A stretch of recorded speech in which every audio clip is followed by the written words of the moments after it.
KFC চিকেনের মধ্যে fried chicken অনেক বেশি পপুলার। এত পপুলার হওয়া সত্ত্বেও চাইলেই আমরা রেস্টুরেন্টে গিয়ে খেতে পারি না। কখনো বা সময়ের স্বল্পতার কারণে, আবার কখনো বা দামটা একটু বেশি হওয়ার কারণে।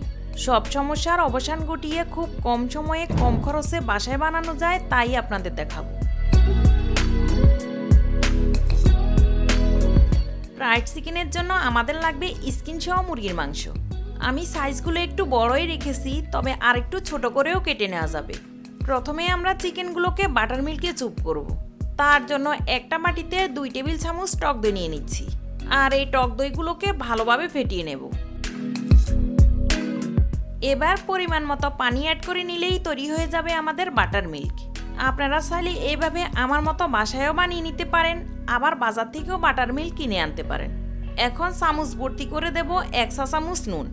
এখানে নুনের পরিমাণটা বেশি রাখবো, যাতে চিকেনটা স্যুপ করে রাখার পর নুনটা ভালোভাবে চিকেনের মধ্যে ঢুকে যায়। আর এই চিকেনগুলো বাটার মিল্কে স্যুপ করার পর 1 ঘন্টা রেখে দেব। যতটা সম্ভব পানি জড়িয়ে চিকেনগুলো তুলে নিচ্ছি। এরপরেও দেখবেন অনেকটা পানি চিকেনের গায়ে থেকে যাবে। কয়েকটা কিচেন টিস্যু একাত্রে করে চেপে চেপে এক্সট্রা পানিগুলো তুলে নেবেন। এই চিকেনগুলো একটা সিম্পল ম্যারিনেশন করব। তার জন্য আমাদের লাগবে 2 চা চামচ সাদা তেল, 1 চা চামচ আদা বাটা, 1 চা চামচ রসুন বাটা, 1 চা চামচ হোয়াইট ভিনিগার। কেএফসির মতো কালার নিয়ে আসার জন্য দিয়ে দিচ্ছি 1 চা চামচ কাশ্মীরি লঙ্কা গুঁড়ো, 1 চা চামচ কালো গোলমরিচ গুঁড়ো, স্বাদ মতো নুন। সবশেষে দেব 1 চা চামচ অরিগ্যানো। এবারে সব কিছুকে আমাদের ভালোভাবে মিশিয়ে নিতে হবে। এখানে কাশ্মীরি লঙ্কার কারণে কালারটা অনেক সুন্দর দেখাচ্ছে। এখন এগুলো দিয়ে চিকেনটা ভালোভাবে ম্যারিনেট করব। খুব ভালোভাবে প্রতিটা চিকেনের গায়ে মশলাটা মেখে নেব। দেখতেই পাচ্ছেন ম্যারিনেশনের পরে চিকেনগুলো আরও সুন্দর দেখাচ্ছে। এই অবস্থায় এগুলোকে আবারও 1 ঘন্টা রেখে দেব। এই চিকেনগুলো আমাদের দুভাবে কোট করতে হবে। একে একে সেই কোডিংগুলো রেডি করে নিচ্ছি।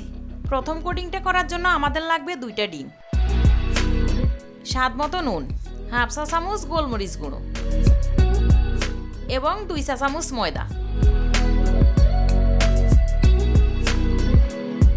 এবার এই সব কিছুকে ভালোভাবে মিশিয়ে নিলেই আমাদের প্রথম কোডিংটা রেডি। এবার সেকেন্ড কোডিংটা করার জন্য আমি এখানে নিয়ে নিচ্ছি 3 কাপ ময়দা। ওই কাপ মেপে নিয়ে নিচ্ছি 1 কাপ কর্নফ্লাওয়ার।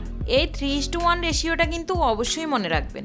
এর সাথে নিয়ে নিচ্ছি স্বাদ মতো নুন, 1 চা চামচ গোলমরিচ গুঁড়ো, 1 চা চামচ কাশ্মীরি রেড চিলি পাউডার, 1 চা চামচ বেকিং পাউডার, 1/2 চা চামচ আদা বাটা, 1/2 চা চামচ রসুন বাটা, 1 চা চামচ অরিগ্যানো, 1 চা চামচ মিক্স হার্ব। এই অরিগ্যানো আর মিক্স হার্ব যে কোনো সুপার শপে গেলে পেয়ে যাবেন। এবারে সব কিছুকে ভালোভাবে মিশিয়ে নিলে আমাদের দ্বিতীয় কোডিংটাও রেডি।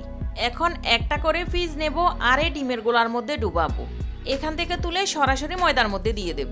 দুপাশ থেকে ময়দা এনে প্রথমে হালকাভাবে লাগাবো, তারপর একটু জোরে প্রেস করে করে চিকেনের গায়ে লাগিয়ে নেব। যতটা সম্ভব ময়দাগুলো ঝেড়ে ফেলে দেবেন। এবার সরাসরি এটাকে তেলের মধ্যে দিয়ে দেব। এখানে তেলটা খুব বেশি গরম করা যাবে না, মোটামুটি 300 থেকে 350 ফারেনহাইটের মধ্যে রাখলেই হবে। তেলটা ভালো করে গরম করে চুলার আঁচটা মাঝারি করে দেবেন। তেলের টেম্পারেচারটা বেশি থাকলে চিকেনগুলো উপর থেকে লালচে হয়ে যাবে আর ভিতরে কাঁচা থেকে যাবে। প্রায় 80% মতো হয়ে এলে এগুলোকে তুলে কিছু সময়ের জন্য আমরা রেস্টিংয়ে রেখে দেব। একবারেই ফ্রাই না করে আমরা যদি কিছু সময় রেস্টিংয়ে রাখি, তাহলে চিকেনগুলো অনেক বেশি ক্রিস্পি হবে আর চিকেনের ভেতরটাও খুব ভালোভাবে কুক হয়ে যাবে। সেকেন্ড টাইম ফ্রাই করার সময় আপনাদের কিন্তু তেলের হিটটা বাড়িয়ে রাখতে হবে। এভাবে তেলের হিটটা বুঝে মাত্র 1.5 থেকে 2 মিনিট ফ্রাই করে ফাইনালি এগুলোকে তুলে নেব। কেএফসি ফ্রাইড চিকেনের অ্যাকচুয়াল রেসিপি আদৌ তৈরি করা সম্ভব কিনা আমার জানা নেই, তবুও চেষ্টা করেছি কেএফসি স্টাইলে ফ্রাইড চিকেন তৈরি করে আপনাদের দেখাতে, অন্তত আমি যেভাবে পারি। শুধু এটুকুই বলতে পারি, এভাবে একবার তৈরি করে দেখুন, আশা করি নিরাশ হবেন না। আজকের রেসিপিটি আপনাদের কেমন লেগেছে আমাকে কমেন্ট সেকশনে লিখে জানাবেন। এরকমই দারুণ সব রেসিপি পেতে ডেইলি ফুড কিচেনের সাথেই থাকুন। আজকের মতো এখানেই বিদায় নেব, ফিরে আসবো অন্য কোনো মজাদার রেসিপি নিয়ে।